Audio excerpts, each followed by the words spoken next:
Dahulu, pada era dasawarsa 80-an, sekitar antara tahun 1984 sampai tahun 1985, ada sebuah sandiwara radio berbahasa Jawa yang bertemakan misteri, dengan judul Trinil. Sandiwara radio bergenre horor yang membuat teror ketakutan serta bulu kuduk merinding ini, merupakan karya tulis Bagus, dengan nama radionya Wong Bagus, yang dimainkan oleh para penyiar radio Polaris Magelang. Naskah cerita, menurut pengakuan Wong Bagus sang penulis, ditulis di Bali. Dengan setting cerita, di daerah Magelang sekitar tahun 1821. Merupakan cerita cinta klasik, cinta segitiga antara Trinil dan biyungnya. Biyungnya Trinil, bernama Suminten, merupakan seorang janda dari seorang Demang kala itu, yang cantik, seksi dan kaya. Suatu hari, di rumahnya kedatangan tamu orang yang tak dikenal bernama Bagus Rahmat. Trinil pada saat itu, sudah berumur di atas 11 tahun, yang mana, zaman itu, usia 11 tahun bisa dikatakan perawan tua, kalau belum menikah. Apalagi, Trinil sering secara tidak sengaja, dipertontonkan adegan dewasa antara biyungnya dan Bagus Rahmat, dalam berpacaran. Maka timbul dalam pikirannya, kenapa Bagus Rahmat yang masih muda, ganteng dan tampan memilih biyungnya, dan tidak memilih dia. Dari situlah, timbullah rasa iri dan dengki si Trinil pada biyungnya. Dan bagaimana caranya mendapatkan serta merebut Bagus Rahmat dari biyungnya.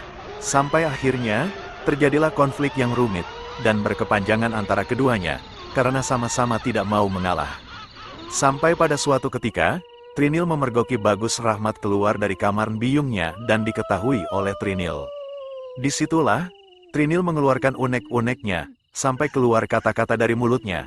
Apakah saya kurang menarik? Apakah saya kurang seksi? Apakah saya kurang cantik dibanding biyungnya?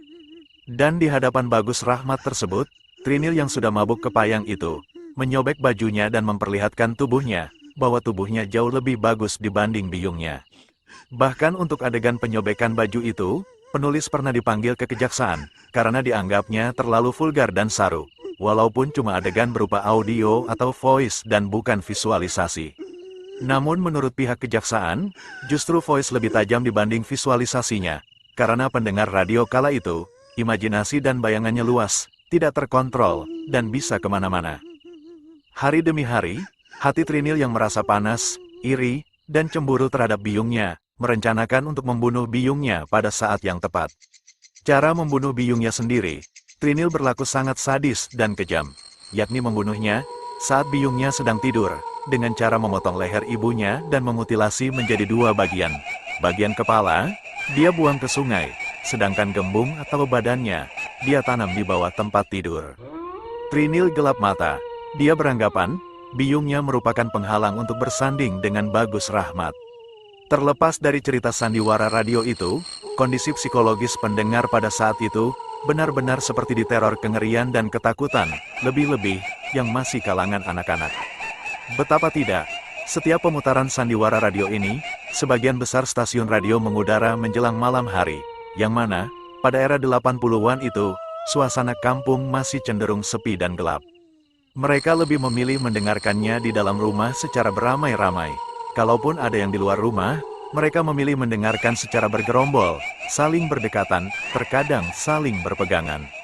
Ketika suara desah angin, lolongan anjing, yang dibarengi suara rintihan, dan tertawa panjang, itu menandai sandiwara radio itu dimulai. Klimaknya yang bikin ngeri adalah, kedatangan ibunya yang meneror Trinil, dengan hanya berupa kepala saja yang melayang-layang, dan bersuara berulang-ulang. Trinil, balik no, gembungku. Trinil, balik no, gembungku. Yang bahasa Indonesianya, Trinil, kembalikan badanku. Akhir cerita, Trinil yang terus-menerus diteror biyungnya dengan kepala tanpa badan, akhirnya melarikan diri ke sebuah lumbung. Namun, biyungnya tetap mengejarnya. Pada saat kepala tanpa badan itu muncul, Trinil menyiramnya dengan api dari lampu sentir, dan terbakarlah lumbung itu, sedang Trinil pun ikut terbakar, dan mati. Demikianlah, sekilas cerita sandiwara radio bergenre horor dengan judul Trinil, yang tenar pada masa era 80-an. Semoga memberi manfaat, dan ada pelajaran yang bisa dipetik dari kisah itu.